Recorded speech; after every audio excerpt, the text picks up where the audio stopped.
Olá amigos investidores, estamos de volta para mais um vídeo e no vídeo de hoje a gente vai falar sobre o fundo imobiliário de papel mais ligado ao IPCA CPTS11. Vamos falar do relatório de janeiro que trata dos rendimentos pagos agora no mês de fevereiro. Mas antes de começar a leitura do relatório propriamente dito, diga-se passagem, o relatório do CPTS é gigantesco, a gente selecionou os melhores trechos para mostrar para vocês. No momento o valor de mercado da cota é R$ 8,52, exatamente o mesmo valor que ele estava no final do mês de janeiro, comentado aqui no relatório. Só que o valor patrimonial dele é R$ 9,11. Isso nos dá um P sobre VP de 0,94, ou seja, ele está com 6% de desconto. Mas teve um mês no ano passado onde ele estava bem mais barato. Considerando o valor que ele está pagando, os rendimentos que ele está distribuindo, eu acho um desconto pequeno. Era para ele estar mais descontado. Mas como muita gente gosta do fundo, ele está com apenas 6% de desconto. Ele no último ano distribuiu um dividend yield equivalente a 10,33. Isso seria bom se fosse fundo de tijolo, mas para fundo de papel isso é pouco. Só para citar aqui, por exemplo, o HGCR, que também é um fundo high grade, assim como o CPTS, ele distribuiu nos últimos 12 meses um dividend yield equivalente a 12,5%, ou seja, mais de 2% acima do CPTS. O patrimônio líquido do fundo é muito grande, é quase 3 bi. Vocês veem que o fundo é muito antigo, ó, o fundo aqui é de agosto de 2014, tá para completar 10 anos na bolsa. Por isso o número de cotistas dele, como eu falei, como ele é muito querido e ele é um fundo grande e antigo, é muito grande também a quantidade de cotistas dele, 347 mil, muito grande, e por isso a liquidez dele, consequentemente, é muito alta, quase 7 milhões, cerca de 6,8 milhões de liquidez diária do fundo. O último dividendo pago por ele foi exatamente 7 centavos. Foi um dos maiores rendimentos dos últimos 4 meses, se eu não me engano. Isso equivale a um yield de 0,82%, que é um yield bom se fosse um fundo de tijolo. Mas, como é fundo de papel, é ruim, porque os fundos de papel distribuem quase 1%, alguns até mais de 1%. Os mais high yield chega a ultrapassar 1%. Principais destaques, os highlights aqui do fundo em janeiro. O valor de mercado do fundo no mês de janeiro, olha aqui o valor da cota, como eu falei para vocês, terminou R$ 8,52, que é exatamente o valor que ele está no mercado atualmente. O valor de mercado do fundo era 2 bilhões 710 milhões e o valor patrimonial dele é 2 bilhões e 900 milhões, que eu falei para vocês agora há pouco, que dá um valor patrimonial por cota de R$ 9,11. A taxa líquida dele, ou seja, descontando as taxas administrativas, é de IPCA mais 7,72%. O último dividendo distribuído por ele foi 7 centavos, está aqui, como eu falei para vocês, mas o resultado do fundo, ou seja, o lucro que o fundo gerou no mês de janeiro foi R$ 7,01. Isso aí ficou na reserva. E ele só tem isso de reserva, ou seja, ele tem apenas 1/10 de centavo de reserva, ou seja, praticamente não tem reserva. O número de devedores do fundo é 38, mas o fundo tem 56 casos de crédito e é muito bom sempre falar nisso. O fundo está com 100% dos devedores adimplentes. Resumo do relatório desse mês de janeiro. Então, só lembrando, né, que o foco da administração continua sendo a reciclagem de portfólio que mantém o perfil high grade do fundo. Se você olhar aqui, parece até que ele não movimentou muito, né? Ele fala que movimentou 4,2 milhões em compras e 24,7 milhões em vendas. Só que isso aqui é o que ele chama de compras e vendas definitivas, mas tem as que ele não faz de forma definitiva, que é muito dinheiro que ele gira na carteira. A gente vai ver daqui a pouquinho. É mais de 300 milhões que ele gira na carteira, tanto de compra e de vendas. Como ele é um fundo de 3 bi, ele gira tipo 10% ou mais da carteira, tanto comprando como vendendo. Então isso aqui é só o que ele vende definitivamente ou compra definitivamente, mas tem o que não é definitivo. Em relação às alocações do fundo, ele está com atualmente 71% da carteira em CRIs, ou seja, ele é majoritariamente um fundo de CRI, mas ele não é o que chamam de puro sangue. Por quê? Porque ele não tem só CRI, ele tem 71% da carteira, mas ele tem cerca de quase 30% da carteira em outros fundos imobiliários e um pouquinho de caixa, 0,2%. Top 5 maiores devedores do fundo é o FI XP Properties, o XPPR, a gente vai falar dele daqui a pouquinho. O fundo, nesse relatório, trouxe várias páginas só falando sobre a movimentação que ele está fazendo, comprando CRIs do XPPR. Ele também tem posições maiores desse FI General Shopping, do HBR, do Açaí e desse Gazit Malls. O fundo está com 306 milhões em compromissados reversos. Isso aqui é a alavancagem do fundo, que equivale a cerca de 11% do patrimônio líquido. É com isso que o fundo está perdendo perdendo muito dinheiro, porque essa dívida aqui ele comprou cara e tá pagando muito juro em cima disso aqui. Aí ele fala sobre a carteira de crédito fundo, possui 56 casos de crédito, que ele chama, que equivale a cerca de 71% de ativos. Casos de crédito dele são as CRIs. 71% da carteira que a gente já tinha visto lá em cima. O segmento com maior percentual na carteira do fundo é de logística industrial, 31,3%. Sobre essa parte da carteira de crédito dele, 97,16% é IPCA mais 6,63%.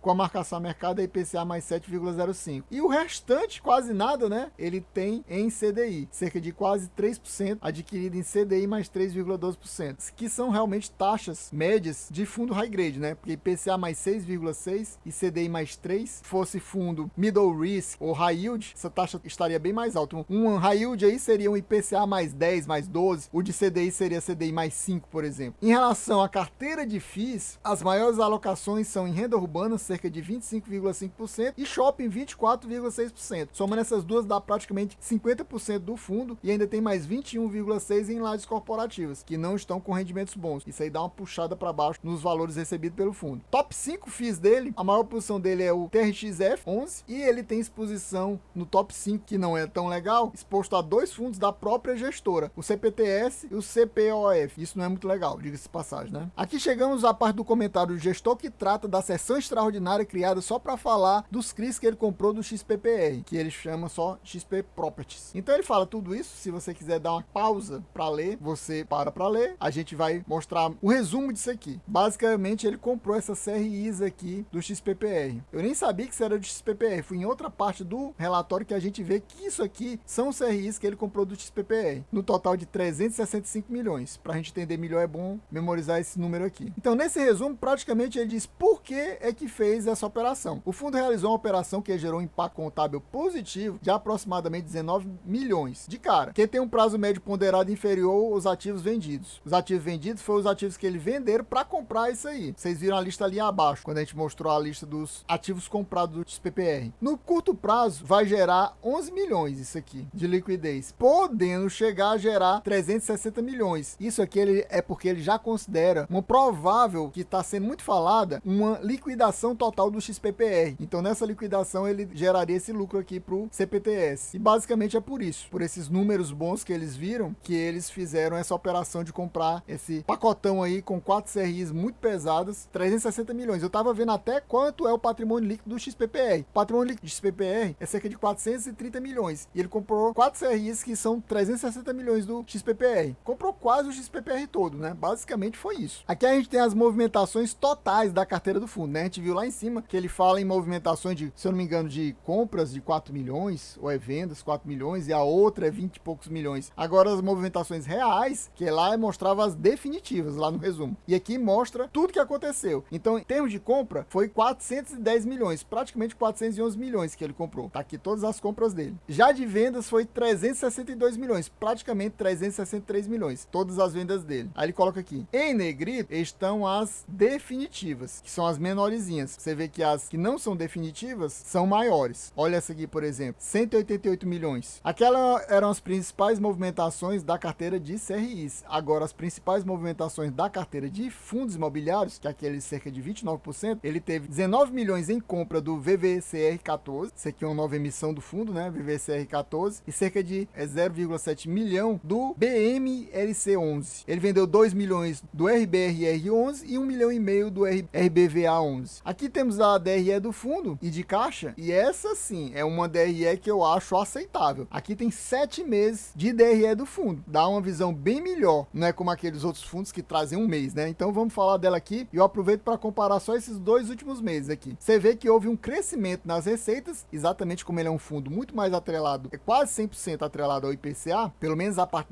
de crédito dele. Você vê que teve um crescimento porque o IPCA aumentou no final do ano passado. Nos últimos 2 meses aumentou. Teve uma queda no mês de janeiro, mas aumentou em novembro e dezembro. Por isso, ó, você já vê um retorno grande aqui no IPCA. A gente vê que nessa parte aqui de rendimento CRIs, cresceu de 17 milhões e 700 para 19 milhões e 300. Cerca de 1,5 milhão só aqui, que foi devido a isso aqui, ó, que a gente vê. Teve uma parte de ganho de capital, aqui foi um prejuízo de capital de 1 milhão, que agora teve um ganho de capital real de 1.257.000. Isso também melhorou as receitas do fundo. Você vê que as despesas foram praticamente basicamente as mesmas. Você vê que, por exemplo, a despesa com alavancagem, ou seja, juro, que é pagamento de juros das compromissadas reversas que o fundo tem, aquela alavancagem que a gente viu lá no começo. Então teve uma queda nos valores dos juros dos CRIs, das compromissadas reversas do fundo. Por quê? Exatamente porque essas compromissadas reversas são indexadas ao CDI. Caiu o CDI, cai também a taxa de juros. Você vê que antigamente aqui, ó, em julho, quando não tinha começado ainda a cair a Selic, era 5 milhões e 600 mil só de juros. Foi caindo, ó, caindo.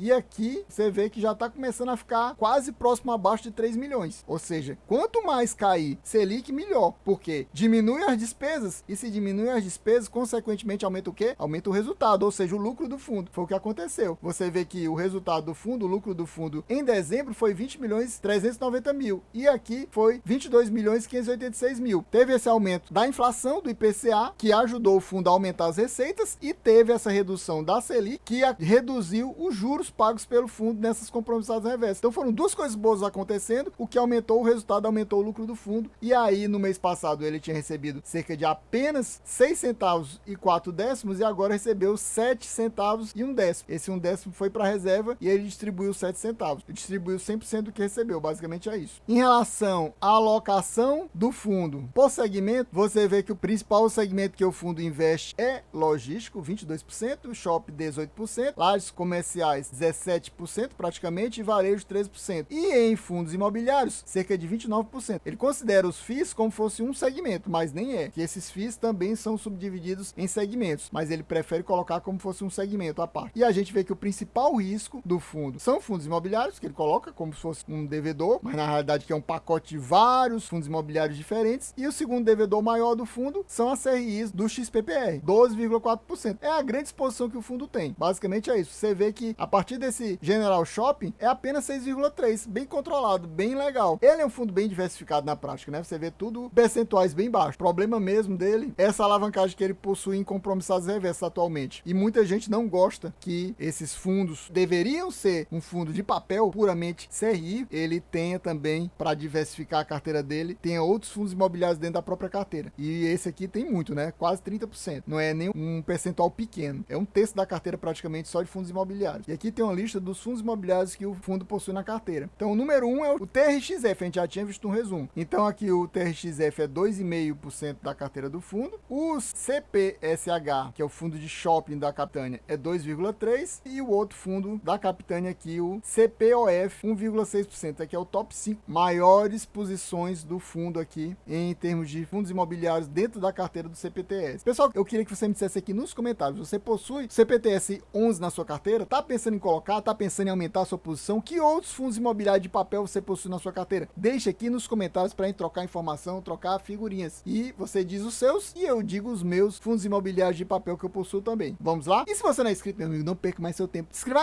agora mesmo. Deixa aquele likezão que é muito importante para a gente bater a meta de views. A gente precisa bater 250 views para trazer novamente o CPTS aqui, o relatório do mês de fevereiro, trazendo no mês de março. Se você quer que a gente traga, chegue junto. Deixe seu comentário, deixe seu like, ative o sininho para receber as notificações dos próximos vídeos. O mais rápido possível, assim que sair esse vídeo, você assiste. Assim que sair os próximos, você assiste, porque aumenta o engajamento e dessa forma a gente consegue fazer que o YouTube distribua para mais pessoas e assim a gente bate a meta de views e traz no próximo mês o relatório do mês de fevereiro. E aqui chegamos à relação das compromissadas reversas. Os CRIs que o fundo vendeu e se comprometeu a comprar de novo. Para quem não sabe, é assim que funciona a compromissada reversa. Por exemplo, esse aqui são as operações concluídas, exatamente, que aqui ele concluiu. Não está mais devendo nada. Ele pagou o valor da CRI e pagou o valor de juros que ele devia. Aqui, por exemplo, nessa, o valor 33 milhões e 221 mil, ele acabou pagando 35 milhões. Isso aqui no total da despesa. E nesse mês ele pagou 212 mil. Isso aqui são os valores que ele pagou dentro do mês. Pagou um total de 416 milhões. Mas você vê que no final das contas, ele pagou cerca de 4 milhões e 200 mil. Mais ou menos isso. Desde quando ele fez essas três aqui, compromissadas reversas. E aqui são as compromissadas reversas, os CRIs que ele entregou e tá pagando juros mensais. Você vê que ele pagou esse mês aqui, era para ter pago 3 milhões e 6 mil. Eu acho que eu vi lá em cima 3 milhões e alguma coisa a mais. Mas aqui ele só mostra 3 milhões e 6 mil. Lá na lista da alavancagem de CRIs. Deveria ser 3 milhões e 6 mil e, se eu não me engano, não é. Aqui ele mostra claramente que, fosse encerrar, né, ele teria que pagar aqui essa despesa, fora o valor do CRI, que dá um total disso aqui. Basicamente é isso. E essa aqui é exatamente o valor da alavancagem dele. Ele fala já o valor da alavancagem, considerando o valor da CRI somado ao valor do dos juros. Pessoal, então a gente vai ficando por aqui. Espero que vocês tenham gostado. Quem gostou, sabe, se não for inscrito, inscreva agora. Deixa aquele likezão que é importante pra gente bater a meta de 250 views pra trazer mais um vídeo do CPTS no próximo mês. E não esqueça de ativar o sininho para receber as notificações dos próximos vídeos o mais rápido possível e assistir assim que sair pra aumentar o engajamento e a gente conseguir bater essa meta. É isso aí, valeu, até a próxima e fui!